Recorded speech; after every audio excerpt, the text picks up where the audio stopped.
മഹാലക്ഷ്മി സീരിയലിൻ്റെ ഇന്നത്തെ എപ്പിസോഡിൻ്റെ promo review വിശേഷങ്ങളിലേക്ക് എല്ലാവർക്കും സ്വാഗതം. അങ്ങനെ ഒരിക്കലും പൊറുക്കാൻ പറ്റാത്ത ആ ഒരു ക്രൂരത ഉണ്ണി ചെയ്യാനൊരുങ്ങുന്ന എപ്പിസോഡാണ് കേട്ടോ ഇന്ന് വരുന്നത്. എന്തായാലും ഉണ്ണിയാണെങ്കിൽ അതിന് വേണ്ടിയിട്ട് 2 ഗുണ്ടകളെ വീട്ടിലോട്ട് വിളിച്ചു കൊണ്ടുവരുന്നുണ്ട്. അവരാണെങ്കിൽ AC-യുടെ ഉള്ളിൽ വിഷം നിറയ്ക്കുകയാണ്. ഈ സമയത്ത് ഉണ്ണി വെളിയിലേക്ക് വരുമ്പം കരുണ ചോദിക്കുന്നുണ്ട്, അവരെന്തിനാ വന്ന ഉണ്ണിയേട്ടാ, അവരെന്താ അവിടെ ചെയ്യണേന്ന് ചോദിക്കുമ്പോൾ അവരവിടെ AC നന്നാക്കുമോ എന്ന് പറയണു. അത് കേട്ടതും കരുണ ചോദിക്കുന്നുണ്ട്, അതിന് കണ്ണേട്ടൻ്റെ മുറിയിലെ AC കേടായിരുന്നോ എന്ന് ചോദിക്കുമ്പം അതൊന്നുമില്ല, എന്തായാലും നീ ഒന്ന് സമാധാനപ്പെട്, നീ അവർക്ക് ജ്യൂസ് കളിക്കുമെന്ന് ചോദിക്കുമ്പോൾ ഞാൻ ജ്യൂസൊക്കെ എടുത്ത് വെച്ചിട്ടുണ്ട്, അവർ വരട്ടെ എന്നിട്ട് കൊടുക്കാമെന്ന് പറയുന്നു. ഈ സമയത്ത് ആ ഗുണ്ടകൾ 2 പേരും ചേർന്ന് കണ്ണൻ്റെ റൂമിലെ AC ഒക്കെ അഴിച്ച് അതിൽ വിഷദ്രാവകം നിറച്ച് വയ്ക്കുന്നുണ്ട്. എന്നിട്ട് ഒരു ഗുണ്ട ചോദിക്കുന്നുണ്ട്, എന്തായാലും ഇയാൾ ശരിയല്ല എന്നാണ് തോന്നണേ, സ്വന്തം ചേട്ടനെ കൊല്ലാനാലോ കൊട്ടേഷൻ തന്നേക്കണേന്ന് പറയുമ്പോൾ മറ്റേ ഗുണ്ട പറയുന്നുണ്ട്, അതിന് സ്വന്തം ചേട്ടനൊന്നും അല്ല, അച്ഛനൊന്നാണെങ്കിലും അമ്മ 2, അതുകൊണ്ടാണ് ഇങ്ങനെ തീരുമാനിച്ചേക്കണം. ഇനിയിപ്പോൾ സ്വന്തം ചേട്ടനായാലും നമുക്ക് കുഴപ്പമൊന്നുമില്ല, നമുക്ക് പൈസ കിട്ടണതല്ലേ, നമ്മൾ ഇതുപോലെ എത്ര എണ്ണം ചെയ്തേക്കണമെന്ന് പറയുമ്പോൾ എന്നാലും മനുഷ്യരുടെ ഒരു കാര്യമേ, സ്വന്തം കൂടപ്പിറപ്പിന് വരെയും കൊല്ലാൻ ആർക്കും ഒരു മടിയില്ല എന്നൊക്കെ പറഞ്ഞ് അവർ ആ AC-യുടെ ഉള്ളിൽ വിഷം നിറച്ചുകൊണ്ടിരിക്കുന്നുണ്ട്. പിന്നീട് നമ്മളുടെ കണ്ണനെയാണ് കാണിക്കുന്നത്. കണ്ണനാണെങ്കിൽ മഹാലക്ഷ്മിയും കുഞ്ഞിനെയും കാണാനായിട്ട് അനന്തുവിൻ്റെ വീട്ടിലേക്ക് വരാണ്. ആ സമയത്ത് അവിടെ ദുർഗയുണ്ടെന്നൊന്നും കണ്ണനറിയില്ല. അങ്ങനെ കണ്ണൻ അനന്തുവിൻ്റെ വീട്ടിലേക്ക് വന്ന് കയറുന്ന സമയത്ത് തന്നെ അനന്തു കണ്ണനെ കാണുന്നുണ്ട്. വേഗം തന്നെ വന്നിട്ട്, എടാ കണ്ണ, നിൻ്റെ രണ്ടാനമ്മ ഇവിടെ ഉണ്ട്, അതുകൊണ്ട് നീ വീൽ ചെയറിൽ വന്നാൽ മതി എന്ന് പറയണം. അങ്ങനെ വേഗം തന്നെ അനന്ത് വീൽ ചെയർ എടുത്തുകൊണ്ട് കണ്ണന് കൊടുത്തിട്ട് കണ്ണൻ വീൽ ചെയറിൽ തന്നെ അകത്തേക്ക് കയറി വരുന്നുണ്ട്. അങ്ങനെ അകത്തേക്ക് വന്നതും നമ്മളുടെ ദുർഗയാണെങ്കിൽ ഈ കുഞ്ഞിനെ കളിപ്പിച്ചുകൊണ്ടിരിക്കണ കാണുമ്പം കണ്ണന് ഭയങ്കര സന്തോഷമാവുന്നുണ്ടെങ്കിലും അനന്തുവിനൊന്നും അതത്ര ഇഷ്ടമാവണില്ല. അനന്തുവിൻ്റെ മുഖഭാവം കാണുമ്പോൾ തന്നെ കണ്ണനത് മനസ്സിലാവുന്നുണ്ട്.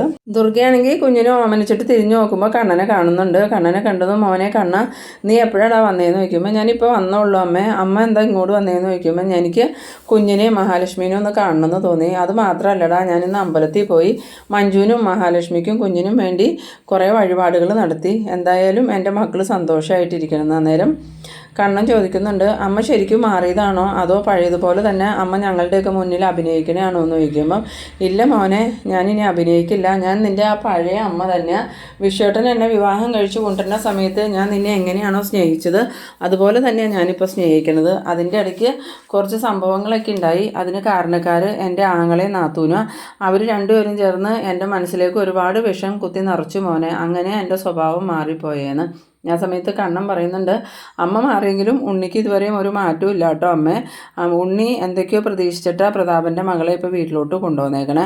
എന്തായാലും പ്രതാപൻ്റെ കയ്യിൽ നിന്ന് ഇനി ഉണ്ണിക്ക് സ്വത്തൊന്നും കിട്ടാൻ പോണില്ല, കേസ് നടത്തി പ്രതാപൻ്റെ സ്വത്തൊക്കെ തീരും, അതോടുകൂടി അവൻ കരുണേനെ ഉപേക്ഷിക്കാൻ സാധ്യതയുണ്ടെന്ന് പറയുമ്പം ദുർഗ പറയുന്നുണ്ട്, അവളെ ഉപേക്ഷിച്ചാലും എനിക്ക് പ്രശ്നമല്ല, ഉപേക്ഷിച്ചില്ലെങ്കിലും പ്രശ്നമല്ല, ഇനി ഞാൻ അവളെ എൻ്റെ മരുമകളായിട്ട് കാണുകയോ ഇല്ല, എനിക്ക് അവളോട് പഴയ പോലെ സ്നേഹം കാണിക്കാനും പറ്റില്ല എന്ന്. ഈ സമയത്ത് മഹാലക്ഷ്മി ആണെങ്കിൽ ഒന്നും മിണ്ടാതെ തന്നെ ഇങ്ങനെ നിൽക്കുന്നുണ്ട്. കാരണം മഹാലക്ഷ്മിക്ക് ഇപ്പോൾ കരുണയെ കുറ്റപ്പെടുത്താനും പറ്റില്ല, ഉണ്ണിനെയും കുറ്റപ്പെടുത്താൻ പറ്റില്ല. കരുണ അനുജത്തിയാണെന്നുള്ളൊരു പരിഗണന മഹാലക്ഷ്മി ഇപ്പോഴും കരുണയ്ക്ക് കൊടുക്കുന്നത് കൊണ്ടാണ് മഹാലക്ഷ്മി ഒന്നും മിണ്ടാതെ തന്നെ നിൽക്കണം. പിന്നീട് ദുർഗയ്ക്ക് ലേഹ ചായ കൊണ്ടു കൊടുക്കുമ്പം ദുർഗ അത് സന്തോഷത്തോടു കൂടി മേടിച്ച് കുടിക്കുന്നുണ്ടെങ്കിലും ലേഹയാണെങ്കിൽ ഇഷ്ടത്തോടു കൂടിയൊന്നും അല്ല കൊടുക്കണേ. എന്നിട്ട് ഞാൻ എന്തായാലും പോട്ടെ മക്കളെ എന്നും പറഞ്ഞ് ദുർഗ അവിടെ നിന്ന് എഴുന്നേൽക്കുമ്പം ലേഖ പറയുന്നുണ്ട്, ഇനി ഇങ്ങനെ കൂടെ ഇങ്ങോട്ട് വരണമെന്നൊന്നുമില്ല, എന്തായാലും മഹിയും കുഞ്ഞിനെയും കണ്ടല്ലോ, ഇനി ഞങ്ങൾ നൂലുകെട്ട് കഴിഞ്ഞാൽ മഹിയും കുഞ്ഞും അങ്ങോട്ട് വരും, അപ്പോൾ നിങ്ങൾ കണ്ടാൽ മതി എന്ന് പറയുന്ന സമയത്ത് ദുർഗയാണെങ്കിൽ വിഷമത്തോടു കൂടി ഇങ്ങനെ ചിരിച്ചോണ്ട് പോകുന്നുണ്ട്. പോകുമ്പോൾ കണ്ണനോട് പറയുന്നുണ്ട്, മോനെ നീ മോളെയും കുഞ്ഞിനെയും അങ്ങോട്ട് കൊണ്ടുവരുമെന്നൊന്നും എനിക്കറിയില്ല, എന്തായാലും നൂലുകെട്ട് കഴിഞ്ഞ് നീ മഹാലക്ഷ്മിനെയും കുഞ്ഞിനെയും അങ്ങോട്ട് കൊണ്ടുവരണമെന്ന് തന്നെ എൻ്റെ പ്രാർത്ഥന, കൊണ്ടുവന്നാൽ ഞാൻ എൻ്റെ മോളെയും കുഞ്ഞിനെയും പൊന്നു പോലെ നോക്കിക്കോളാടാ, ഇനി ഒരു കുഴപ്പം ഉണ്ടാവില്ല എന്ന് പറയുമ്പം അനന്ത് പറയുന്നുണ്ട്, ഞങ്ങളെങ്ങനെ വിശ്വസിക്കും, മഹിയേയും കുഞ്ഞിനെയും കൊണ്ടുപോയിട്ട് വീണ്ടും അവരോട് ചതി ചെയ്യാനാണെന്ന് അറിയണേ എങ്ങനെയാണ്, എന്തായാലും നിങ്ങളുടെ മകനില്ലേ ഉണ്ണി, അവനൊരിക്കലും നന്നാവാൻ പോണില്ല, അവനക്ക് അവൻ്റെ അമ്മാവൻ്റെയും ആ മേഘൻ്റെയും സ്വഭാവം അതുപോലെ തന്നെ കിട്ടിയിട്ടുണ്ട്. പിന്നെ അവൻ്റെ ഭാര്യയാണെങ്കിൽ എല്ലാവർക്കും അറിയാലോ, ആരെ കൊല്ലാനും മടിയില്ലാത്ത ഒരുത്തൻ്റെ മോള, അതുകൊണ്ട് അവളുടെ മനസ്സിലും ഒരു കൊലയാളിയുണ്ട്, അത് കാരണം വിശ്വസിച്ച് ഞങ്ങൾക്ക് മഹിയെ അങ്ങോട്ട് വിടാൻ പറ്റില്ല എന്ന് പറയുമ്പം ദുർഗ പറയുന്നുണ്ട്, ഇനി അവരൊന്നും മഹാലക്ഷ്മിയുടെയും കുഞ്ഞിൻ്റെയും നേരെ നോക്ക് പോലുമില്ല, അതിന് ഞാൻ സമ്മതിക്കില്ല, എൻ്റെ ജീവൻ പോയാലും ഞാൻ മഹാലക്ഷ്മിയും കുഞ്ഞിനെയും രക്ഷിക്കും, അതുകൊണ്ട് മോനെ എടാ, നീ എന്തായാലും മഹാലക്ഷ്മിയും കുഞ്ഞിനെയും നൂലുകെട്ടി കഴിയുമ്പോൾ വീട്ടിലോട്ട് കൊണ്ടുവരണേടാ, ഞാൻ നോക്കിക്കോളാടാ, കണ്ണ മോനെ നിനക്ക് എന്നെ അറിയില്ലേടാ എന്നൊക്കെ ചോദിച്ചിങ്ങനെ ദുർഗ സങ്കടപ്പെടുന്നുണ്ട്. ആ സമയത്ത് കണ്ണൻ പറയുന്നുണ്ട്, എന്തായാലും അമ്മ ഇപ്പോൾ പോകാൻ നിൽക്കല്ലേ, അമ്മ ഇപ്പോൾ പോയിക്കോ, അതിനെക്കുറിച്ചൊക്കെ നമുക്ക് പിന്നീട് സംസാരിക്കാമെന്ന്. ആ സമയം അനന്ത് പറയുന്നുണ്ട്, ഒന്നും സംസാരിക്കാനില്ല, നൂലേട്ട് കഴിഞ്ഞാലും മഹിയും കുഞ്ഞും ഇവിടെ തന്നെ നിൽക്കണമെന്ന എൻ്റെ ലേഖയുടെ ആഗ്രഹം എന്ന് പറയുമ്പോൾ അത് വിടടാ, അതെന്തെങ്കിലും ചെയ്യാമെന്നും പറഞ്ഞ് ഈ കണ്ണനാണെങ്കിൽ അനന്തുവിനെ സമാധാനിപ്പിക്കുന്നുണ്ട്. പിന്നീട് കണ്ണൻ മഹാലക്ഷ്മിയുടെ അടുത്ത് വന്നിട്ട് അമ്മയുടെ മാറ്റത്തെക്കുറിച്ച് പറയുമ്പോൾ മഹാലക്ഷ്മി പറയുന്നുണ്ട്, എന്തായാലും അമ്മയെ നമ്മൾ വിഷമിപ്പിച്ച് വിടാൻ പാടില്ല കണ്ണേട്ട, അവരും ഒരമ്മയല്ലേ, ഒന്നുമില്ലെങ്കിലും കണ്ണേട്ടനെ ചെറുതിലേ മുതൽ സ്നേഹിച്ച് നോക്കിയിട്ടുള്ളതല്ലേ. പിന്നെ കണ്ണേട്ടൻ്റെ അച്ഛൻ്റെ മരണശേഷമാണല്ലോ അവരുടെ സ്വഭാവം മാറിയത്. ഇപ്പോൾ ആ പഴയ അമ്മ തന്നെ ആയിട്ടുണ്ടെന്നാണ് എനിക്ക് തോന്നണേ. അതുകൊണ്ട് ഇനി കണ്ണേട്ടൻ ആ അമ്മയോട് മോശമായിട്ടൊന്നും പെരുമാറണ്ട കണ്ണേട്ടാന്ന്. ആ സമയത്ത് കണ്ണൻ പറയുന്നുണ്ട്, എനിക്കും തോന്നുന്നുണ്ടടാ അമ്മ മാറിയെന്ന്, പക്ഷേ അങ്ങനെ നമുക്ക് ഉറപ്പിക്കാൻ പറ്റില്ല. നമ്മളുടെ ഇതുവരെയുള്ള അനുഭവം അങ്ങനെയായിരുന്നല്ലോ, പല പ്രാവശ്യവും അവർ നല്ലതായിട്ട് ചമഞ്ഞിട്ട് നമ്മളെ അപകടപ്പെടുത്താനല്ലേ നോക്കിയത്, അതുപോലെ ഇതും കെണിയാണോന്ന് നമുക്ക് അറിയില്ലല്ലോ എന്ന് പറയുമ്പോൾ മഹാലക്ഷ്മി പറയുന്നുണ്ട്, ഇല്ല കണ്ണേട്ടാ, കഴിഞ്ഞ ദിവസം മഞ്ജുവിന് പലഹാരമായി ചെന്നിട്ട് മഞ്ജു പലഹാരം വലിച്ചെറിഞ്ഞ് കളഞ്ഞു. അമ്മ അന്ന് ഒരുപാട് കരഞ്ഞിരുന്നു. പിന്നെ ഇന്ന് അമ്പലത്തിൽ വെച്ച് മഞ്ജുവിനെ സാഹറിനെ അമ്മ കണ്ടിരുന്നു. അപ്പോഴും മഞ്ജു അമ്മയോട് മോശമായി തന്നെ പെരുമാറിയത്. എന്നിട്ടും അമ്മ തിരിച്ചൊന്നും പറഞ്ഞില്ല എന്നാണ് മഞ്ജു പറഞ്ഞത്. അപ്പം തന്നെ നമുക്കറിയാലോ അമ്മയുടെ സ്വഭാവം മാറിയെന്ന്. ആ സമയത്ത് കണ്ണൻ പറയുന്നുണ്ട്, അമ്മ മാറിയാലും ആ ഉണ്ണി മാറാനൊന്നും പോകുന്നില്ല. ഇപ്പോൾ 2 ദുഷ്ടന്മാർ ജയിലിലായതുകൊണ്ട് വലിയ പ്രശ്നമില്ലായിരിക്കും. എന്നാലും ആ ദുഷ്ടന്മാർ ഇറങ്ങിക്കഴിഞ്ഞാൽ വീണ്ടും ഇവൻ അവരുടെ കൂടി നമ്മളെ ഉപദ്രവിക്കാൻ നോക്കുമെന്ന്. ആ സമയത്ത് മഹാലക്ഷ്മി പറയുന്നുണ്ട്, ഇനിയിപ്പോൾ ഈ അടുത്ത കാലത്തൊന്നും അമ്മാവനും എൻ്റെ രണ്ടാനച്ഛനും ജയിലിൽ നിന്ന് ഇറങ്ങുമെന്ന് എനിക്ക് തോന്നണില്ല. ആ സമയത്ത് കണ്ണൻ അതൊക്കെ പോട്ടെ, നമ്മളുടെ മോൾ എന്തെടുക്കുക, മോളെ ഒന്ന് കാണട്ടെ എന്നും പറഞ്ഞ് കുഞ്ഞിൻ്റെ അടുത്തേക്ക് ചെല്ലുമ്പം കുഞ്ഞാണെങ്കിൽ ചിരിച്ച് കളിച്ചിങ്ങനെ തൊട്ടി കിടക്കുന്നുണ്ട്. ആ സമയത്ത് കണ്ണൻ പറയുന്നുണ്ട്, ഞാൻ സ്വപ്നത്തിൽ പോലും വിചാരിച്ചതല്ല എനിക്ക് ഇതുപോലൊരു ഭാഗ്യം ഉണ്ടാവുമെന്ന്. താൻ എൻ്റെ ജീവിതത്തിലേക്ക് വന്നതുകൊണ്ട് എനിക്ക് ഇങ്ങനെ ഒരു ഭാഗ്യം ഉണ്ടായേ, ഇല്ലെങ്കിൽ ഞാൻ ഇന്നും വീൽ ചെയറിൽ തന്നെ ഇരുന്നേനെ. ആ സമയത്ത് മഹാലക്ഷ്മി പറയുന്നുണ്ട്, എല്ലാം ദൈവത്തിൻ്റെ നിശ്ചയ കണ്ണേട്ട, ഞാനും കണ്ണേട്ടനും ഒന്നിക്കണം എന്നുള്ളതും ദൈവനിശ്ചയമായിരുന്നു. അതുകൊണ്ടായിരിക്കാം അന്ന് ചിലപ്പോൾ ആ ഒരു ആക്സിഡൻറ്റിൽ കണ്ണേട്ടൻ തളർന്നു പോയത്, ഇല്ലെങ്കിൽ കണ്ണേട്ടൻ ഒരിക്കലും എന്നെ വിവാഹം കഴിക്കില്ലായിരുന്നു. അന്നേരം കണ്ണൻ പറയുന്നുണ്ട്, അത് താൻ പറഞ്ഞത് നേരെ, ഞാൻ ആക്സിഡൻറ്റിൽ തളർന്ന് വീൽ ചെയറിലായതുകൊണ്ടാണല്ലോ എൻ്റെ രണ്ടാനമ്മയും ആ വാമദേവനും കൂടി തന്നെ എനിക്ക് വിവാഹം ആലോചിച്ചത്. അതുമാത്രമല്ല പ്രതാപൻ്റെ അമ്മയും ഈ വിവാഹത്തിന് സമ്മതിച്ചതും ഞാൻ വീൽ ചെയറിലിരിക്കുന്ന ഒരാളായതുകൊണ്ടല്ലേ എന്ന്. പിന്നീട് കാണിക്കുന്നത് കണ്ണൻ്റെ റൂമാണ്. കണ്ണൻ്റെ റൂമിൽ ആ ഗുണ്ടകൾ രണ്ടും ചേർന്ന് AC ഉള്ളിൽ മരുന്നൊക്കെ വെച്ചതിന് ശേഷം പുറത്തേക്ക് ഇറങ്ങി വരുമ്പോൾ ഈ ഉണ്ണി വന്നിട്ട് ചോദിക്കുന്നുണ്ട്, എന്താ ഈ കാര്യങ്ങളൊക്കെ സെറ്റായില്ലേ എന്ന് ചോദിക്കുമ്പം എല്ലാം പക്കയായിട്ട് ഞങ്ങൾ ചെയ്തിട്ടുണ്ട്, ഇനിയിപ്പോൾ അയാളുടെ ആയുസ് പോലെ ഇരിക്കും. എന്തായാലും സാറ് പറഞ്ഞതുപോലെ അയാൾക്ക് പെട്ടെന്നൊന്നും എഴുന്നേറ്റ് പോകാൻ പറ്റില്ലല്ലോ, അത് നമുക്ക് ഗുണമായിട്ട് വരും. പെട്ടെന്ന് എഴുന്നേറ്റ് ഓടാൻ പറ്റണ ആളാണെങ്കിൽ ചിലപ്പോൾ ബുദ്ധിമുട്ട് തോന്നുമ്പം എഴുന്നേറ്റ് ഓടിയെന്ന് വരാം.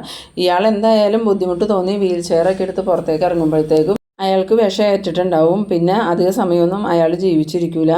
അപ്പം ആർക്കെങ്കിലും ഇത് മനസ്സിലാവുമെന്ന് ചോദിക്കുമ്പം ഇനിയിപ്പോൾ മനസ്സിലായാലും പ്രശ്നമൊന്നുമില്ല, ആ വിഷം എവിടെ നിന്നാണ് വന്നതെന്നൊന്നും ആർക്കും മനസ്സിലാക്കാൻ പറ്റില്ല. ആ സമയത്ത് ഉണ്ണി ചോദിക്കുന്നുണ്ട്, കാര്യങ്ങളൊക്കെ ഓക്കെ അല്ലേ, ഇനി പ്രശ്നമൊന്നുമില്ലല്ലോ എന്ന് പറയുമ്പോൾ വേറെ പ്രശ്നമൊന്നുമില്ല, ഇനിയിപ്പം പോലീസ് അന്വേഷിച്ച് കണ്ടെത്തിയാൽ തന്നെ കുഴപ്പമൊന്നുമില്ല, ആ മാർക്കും അറിയാതിരുന്നാൽ മതിയെന്ന്. ആ സമയത്ത് ഉണ്ണി പറയുന്നുണ്ട്, മാർക്കോ അറിയാൻ സാധ്യതയില്ല എന്ന് പറയുമ്പം മാർക്കോയെ നിനക്ക് അറിയില്ലാത്തതുകൊണ്ടാണ്, മാർക്കോ എന്ത് വേണമെങ്കിലും മണത്ത് കണ്ടുപിടിക്കും, അവൻ അറിഞ്ഞു കഴിഞ്ഞാൽ പിന്നെ ഞങ്ങൾ ജീവനോടെ ഉണ്ടാവില്ല, അതുപോലെ സാറിൻ്റെ കാര്യവും കഷ്ടത്തിലാവും, സാറിന് അവനെ അറിയാൻ പാടില്ലാത്തതുകൊണ്ടാന്ന് പറയുമ്പോൾ ഉണ്ണി പറയുന്നുണ്ട്, ഇല്ല എനിക്കവനെ നന്നായിട്ട് അറിയാം, എന്തായാലും ആ മാർക്കോയെയും അധികം വൈകാതെ തന്നെ തീർക്കണം എന്ന്. അന്നേരം ഗുണ്ടകൾ പറയുന്നുണ്ട്, അതിനൊന്നും ഞങ്ങളെ കൊണ്ട് സാധിക്കില്ല, അവനക്ക് എന്തോ ഒരു അത്ഭുത ശക്തിയുണ്ട്, എത്ര പേര് അവനെ അടിച്ചിടാൻ ചെന്നാലും അവൻ അതിൽ നിന്നൊക്കെ എഴുന്നേറ്റ് പോരും, അവൻ്റെ കയ്യിൽ നിന്ന് ഒരു അടി കിട്ടുമ്പോൾ തന്നെ നമുക്കത് മനസ്സിലാവുമെന്ന്. അതേസമയം ഉണ്ണി പറയുന്നുണ്ട്, നിങ്ങൾക്ക് ജ്യൂസ് റെഡിയാക്കി വെച്ചിട്ടുണ്ട്, ആ ജ്യൂസ് കഴിക്കാമെന്നും പറഞ്ഞ് ഈ ഗുണ്ടകളെ കൊണ്ടുപോയി ടേബിളിലിരുത്തി ജ്യൂസൊക്കെ കൊടുക്കുന്നുണ്ട്. അങ്ങനെ ഒരു ജ്യൂസൊക്കെ കുടിച്ചിട്ട് പോയി കഴിഞ്ഞതും നമ്മളുടെ കരുണയാണെങ്കിൽ ഉണ്ണീനോട് വന്നിട്ട് ചോദിക്കുന്നുണ്ട്, എന്തായി ഉണ്ണിയേട്ടാ, അവർ കണ്ണേട്ടൻ്റെ റൂമിൽ എന്താ ചെയ്തതെന്ന് ചോദിക്കുമ്പം അവർ കണ്ണേട്ടൻ്റെ റൂമിൽ വിഷം വെച്ചതാണ്. അതെങ്ങനെയാണ് വിഷം വെച്ചത്, അതുകൊണ്ട് തന്നെ പ്രയോജനം എന്ന് ചോദിക്കുമ്പം വിഷം വെച്ചത് AC ഉള്ളിലാണ്, അതുകൊണ്ട് അയാൾ കിടക്കാൻ നേരത്ത് AC ഓൺ ചെയ്തിട്ടുണ്ടെങ്കിൽ അപ്പം തന്നെ ആ വിഷം പ്രവർത്തനം തുടങ്ങും. അയാൾ സാധാരണ കിടക്കാൻ നേരത്തെ AC ഓൺ ചെയ്യാറുള്ളൂ. അപ്പോൾ അയാൾ ഉറങ്ങുമ്പോഴേക്കും വിഷം പ്രവർത്തിച്ച് തുടങ്ങിയ അയാൾ പെട്ടെന്നെങ്ങാനും ഉറക്കം തെളിഞ്ഞാലും അയാൾക്ക് പെട്ടെന്നൊന്നും എഴുന്നേറ്റ് ഓടാൻ പറ്റില്ല. അയാൾ വീൽ ചെയറൊക്കെ തപ്പി വീൽ ചെയറിലിരുന്ന് പുറത്തേക്ക് വരുന്നതിനുള്ളിൽ തന്നെ അയാൾക്ക് വിഷം ഏറ്റ് അയാൾ കുഴഞ്ഞു വീണ് മരിച്ചോളൂ എന്ന്. അത് കേട്ടതും കരുണ ചോദിക്കുന്നുണ്ട്, നേരാണോ ഉണ്ണിയേട്ടൻ ഈ പറയണ? എനിക്കിപ്പോഴാണ് ഒരു സമാധാനമായ, അല്ലെങ്കിലും അവളും അയാളും കുഞ്ഞും കൂടെ സന്തോഷമായിട്ട് ജീവിക്കുന്നത് കാണാനുള്ള ശക്തി ഇല്ലാണ്ട് ഞാനിവിടെ നിൽക്കുമായിരുന്നു. ഇപ്പോഴാണെങ്കിൽ എൻ്റെ അച്ഛനും അമ്മാവനും ജയിലിലായതുകൊണ്ട് നമുക്കൊന്നും ചെയ്യാനും പറ്റില്ല. എന്തായാലും ഉണ്ണിയേട്ടൻ എനിക്ക് വേണ്ടി ഇതെങ്കിലും ചെയ്തല്ലോ, എനിക്ക് സന്തോഷമായി എന്നും പറഞ്ഞ് കരുണയാണെങ്കിൽ നല്ല നിറഞ്ഞ് ചിരിക്കുന്നുണ്ട്. സമയത്ത് ഉണ്ണി പറയുന്നുണ്ട്, ഞാനിത് നിന്നെ സന്തോഷിപ്പിക്കാൻ വേണ്ടി ചെയ്തതൊന്നുമല്ല. എന്തായാലും നിൻ്റെ അച്ഛൻ്റെ സ്വത്ത് കിട്ടുമെന്ന് വിചാരിച്ചാൽ ഞാൻ നിന്നെ വിവാഹം കഴിച്ചത്. അതെനിക്ക് കിട്ടുമെന്നുള്ള പ്രതീക്ഷയൊന്നും എനിക്കില്ല. കേസ് നടത്തി ആ സ്വത്തൊക്കെ പോകും. അപ്പോൾ പിന്നെ എനിക്ക് ജീവിക്കാൻ എന്തെങ്കിലും വേണം. ഇയാൾ കുഞ്ഞും ഭാര്യയായിട്ട് സന്തോഷമായിട്ട് ജീവിച്ചാൽ എനിക്ക് അയാൾ ഒന്നും തരൂല. ഇനി അയാളുടെ സ്വത്തിൻ്റെയൊക്കെ അവകാശി ആ കുഞ്ഞായിരിക്കും. അതുകൊണ്ടാണ് ഞാൻ ഇങ്ങനെ ഒരു തീരുമാനം എടുത്തത്. എന്തായാലും അയാളുടെ മരണം കഴിഞ്ഞാൽ ആ സ്വത്തൊക്കെ നമുക്ക് കിട്ടുമല്ലോ എന്ന്. അന്നേരം കരുണ ചോദിക്കുന്നുണ്ട്, അതെങ്ങനെയാണ്? കണ്ണേട്ടൻ മരിച്ചാലും കണ്ണേട്ടനൊരു കുഞ്ഞില്ലേ, കണ്ണേട്ടൻ്റെ സ്വത്തിനൊക്കെ അവകാശിയാവണമെന്ന് ആ കുഞ്ഞല്ലേ എന്ന് ചോദിക്കുമ്പം, അതിനാണോ മാർഗ്ഗമില്ലാത്ത? കുഞ്ഞ് ചെറുതല്ലേ, അതിനെ നമ്മൾ ഇതുപോലെ തന്നെ കൊല്ലുമെന്ന്. അത് കേട്ടപ്പോൾ കരുണയ്ക്ക് കൂടുതൽ സന്തോഷമാവുന്നുണ്ട്. എന്നിട്ട് കരുണ പറയുന്നുണ്ട്, അപ്പം നമുക്ക് ജനിക്കാൻ പോകുന്ന കുഞ്ഞിനായിരിക്കുമല്ലേ കമലേശ്വരത്തെ എല്ലാ സ്വത്തും കിട്ടണേന്ന് ചോദിക്കുമ്പം ഉണ്ണി പറയുന്നുണ്ട്, ഉറപ്പായിട്ടും ആ കാര്യത്തിലൊരു സംശയമില്ല. നമുക്കൊരു കുഞ്ഞ് ജനിച്ചാൽ ആ കുഞ്ഞ് രാജകുമാരനെ കൂട്ടി ഇവിടെ ജീവിക്കുമെന്ന്. പിന്നീട് കാണിക്കുന്നത് നമ്മളുടെ ഗുണ്ടകളാണെങ്കിൽ ഗേറ്റ് കടന്ന് പുറത്തേക്ക് ഇറങ്ങണ ആ ഒരു സമയത്ത് നമ്മളുടെ മാർക്കോ അതിലെ പാസ് ചെയ്യുന്നുണ്ട്. മാർക്കോയാണെങ്കിൽ ഈ ഗുണ്ടകളെ കാണുന്നുണ്ട്. ഗുണ്ടകൾ മാർക്കോയെ കാണുന്നില്ല. പക്ഷേ മാർക്കോയ്ക്ക് അപ്പം തന്നെ സംശയം തോന്നുന്നുണ്ട്. മാർക്കോ അങ്ങനെ അവരെ ഫോളോ ചെയ്ത് പോകുമ്പം ഇവർ ബൈക്ക് നിർത്തി ബൈക്കിൽ നിന്ന് ഇറങ്ങുന്നുണ്ട്. ആ സമയത്ത് അവർ ഹെൽമെറ്റൊക്കെ ഊരി വെച്ചിങ്ങനെ മാറുമ്പോഴാണ് മാർക്കോ ആളുകളെ ശരിക്കും മനസ്സിലാക്കുന്നത്. ആ സമയത്ത് മാർക്കോ വിചാരിക്കുന്നുണ്ട്, ഇതിൻ്റെ പിന്നിൽ എന്തോ ഒരു അപകടമുണ്ട്. ഇനിയിപ്പോൾ മഹാലക്ഷ്മിയും കുഞ്ഞും കമലേശ്വരത്തേക്ക് ചെല്ലണതിന് മുമ്പായിട്ട് അവിടെ എന്തൊക്കെയോ അവർ പ്ലാൻ ചെയ്യണതാ. എന്തായാലും ഇതങ്ങനെ വിട്ട് കളയാൻ പറ്റില്ല. യുമാറിൻ്റെ പ്ലാൻ എന്താണെന്ന് അറിയണം. ഇതിലൊരുത്തനാണെങ്കിൽ നേരിട്ട് ആരെയും കൊല്ലണവനല്ല, അവൻ സൈലൻ്റായിട്ട് ആളുകളെ കൊല്ലണവനാ. അതുകൊണ്ട് ഈ വിവരം എത്രയും പെട്ടെന്ന് കണ്ണൻ സാറിനെ വിളിച്ചറിയിക്കണം. കണ്ണൻ സാർ ഇപ്പോൾ വീട്ടിലുണ്ടോയെന്നും അറിയണമെന്ന്. അങ്ങനെ മാർക്കോയാണ് ഈ ഫോൺ എടുത്ത് കണ്ണന് വിളിക്കുന്നുണ്ട്. കണ്ണൻ ഫോൺ എടുത്തതും എന്താ മാർക്കോ എന്ന് ചോദിക്കുമ്പം, സാർ ഇപ്പോൾ എവിടെയാണ്, സാറ് കമലേശ്വരത്തുണ്ടോ എന്ന് ചോദിക്കണു. ഇല്ലടെ മാർക്കോ, ഞാനിപ്പോൾ അനന്തുവിൻ്റെ വീട്ടിലാണെന്ന് പറയണു. അപ്പോൾ ഇന്ന് വീട്ടിൽ ആരൊക്കെ ഉള്ളതെന്ന് ചോദിക്കുന്ന സമയത്ത് മിക്കവാറും അവിടെ ഉണ്ണിയും കരുണയും മാത്രമേ ഉണ്ടാവുള്ളൂ. അമ്മ ഇപ്പോൾ ഇവിടുന്ന് അങ്ങോട്ട് പോയിട്ടേ ഉള്ളൂ, അമ്മ വീട്ടിലില്ല എന്ന് പറയണം. അത് കേട്ടതും ഈ മാർക്കോയ്ക്ക് കാര്യങ്ങളൊക്കെ മനസ്സിലാവുന്നുണ്ട്. അങ്ങനെ മാർക്കോ ഈ കണ്ണൻ പറഞ്ഞത് ഇങ്ങനെ ആലോചിച്ച് നിൽക്കുന്ന ആ ഒരു സീനിലാണ് ഈ എപ്പിസോഡ് അവസാനിക്കുന്നത്. എന്തായാലും നമ്മളുടെ കണ്ണനെ ഒന്നും ചെയ്യാൻ ഉണ്ണിക്ക് ആർക്കും പറ്റില്ല. മിക്കവാറും പണി കിട്ടാൻ പോണത് ഉണ്ണിക്ക് തന്നെയായിരിക്കും. അപ്പോൾ നിങ്ങൾ എൻ്റെ വീഡിയോ ആദ്യമായി കാണുന്നവരാണെങ്കിൽ ചാനലൊന്ന് സബ്സ്ക്രൈബ് ചെയ്യാനും എൻ്റെ വീഡിയോ നിങ്ങൾക്ക് ഇഷ്ടമായാൽ ലൈക്ക് ചെയ്യാനും ഷെയർ ചെയ്യാനും മറക്കരുത്. ഇതുപോലെ ഇൻട്രസ്റ്റിംഗ് ആയിട്ടുള്ള അടുത്തൊരു എപ്പിസോഡുമായി നമുക്ക് വീണ്ടും കാണാം. അതുവരേക്കും ബൈ ബൈ.